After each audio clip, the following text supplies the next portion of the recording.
ईशा ने जीने की उम्मीद छोड़ दी। क्या सूरज मौत के मुंह से अपनी ईशा को वापस ला पाएगा? आने वाले एपिसोड में एक बेहद चौंकाने वाला मोड़ देखने को मिल सकता है। जब सूरज ईशा को फंदे के पास देखता है तो वह घबरा कर उसकी तरफ दौड़ पड़ता है, लेकिन तभी अवनी से अनजाने में रस्सी खींच जाती है और झूले की रस्सी फंदे की तरह कस जाती है, जिससे ईशा की जान खतरे में पड़ जाती है। शुक्र है कि सूरज समय रहते वहां पहुंच जाता है और ईशा को बचा लेता है।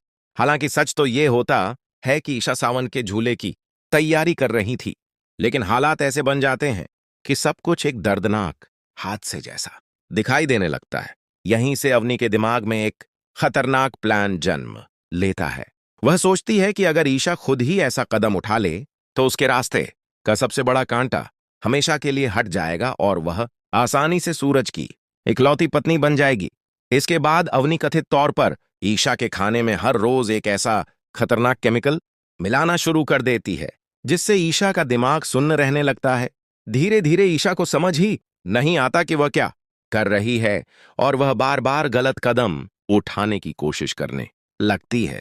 हर बार सूरज उसकी ढाल बनकर उसे बचा लेता है, लेकिन वह यही समझता रहता है कि ईशा उसकी वजह से मानसिक रूप से टूट चुकी है।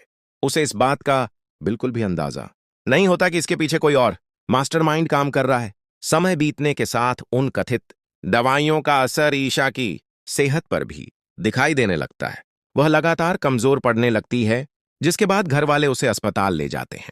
जांच के दौरान डॉक्टर बताते हैं कि ईशा के शरीर में लंबे समय से एक खतरनाक केमिकल पहुंच रहा था, जिसकी वजह से उसकी मानसिक और शारीरिक हालत बिगड़ती चली गई। डॉक्टर यह भी कहते हैं कि ऐसे पदार्थ इंसान की सोच और व्यवहार को गंभीर रूप से प्रभावित कर सकते हैं। यह सुनकर पूरे परिवार के पैरों तले जमीन खिसक जाती है। सभी के मन में एक ही सवाल उठता है कि आखिर घर में ऐसा कौन है जो ईशा के साथ इतनी बड़ी साजिश कर रहा है। शक की सुई सीधे अवनी की तरफ घूमने लगती है। इसके बाद पूरा परिवार बिना किसी को भनक लगे अवनी पर नजर रखना शुरू कर देता है। अब क्या अवनी की सच्चाई सबके सामने आएगी या वह अपनी नई चाल में कामयाब हो जाएगी? यही देखना होगा आने वाले एपिसोड में। यह हमारी एक प्रेडिक्शन स्टोरी है। आप अपनी राय जरूर बताइए कि क्या आगे कहानी में ऐसा ट्विस्ट देखने को मिल सकता है।